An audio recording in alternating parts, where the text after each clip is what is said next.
Kapag hindi po makaigop yung electric water pump ninyo na kinakailangan pang lagyan ng tubig o buhusan ng tubig para lang makahigop na gaya po nito, coupled pump with ejector po ito. Deep wheel pump, no? Ito lang ang nasira na kailangang palitan dito. Itong sapitan ng ejector. O kaya itong foot valve ng ejector. Kapag pumalya ang dalawang ito, hindi niya mapipigilan yung tubig. Bababa talaga. Huwag nyo lang check upin ito kapag wala po kayong nakandang pagpalit na rubber gasket o itong sapitan ng ejector. Dahil kapag binunot nyo na po ito, matik po na masisira itong sapitan na to. Kapag po kasi napunit na itong sapitan, no?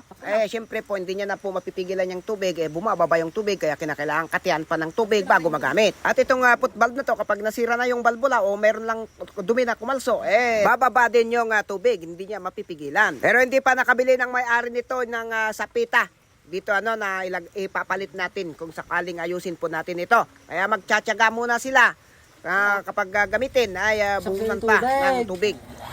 Dali yan, okay na. Pwede pa nila itong pagtsagaan. Pero kung malaki na po yung punit ng sapitan ng ejector sa ilalim, ay nako, kahit anong buhos mo na ng tubig, hindi na mapupuno. Kung malaki na yung lululusutan ng tubig, hindi na magamit. Yun na, wala nang pagtsagaan kung ganun. Kinakailangan nang bunutin yung sa ejector para palitan, para malang magamit.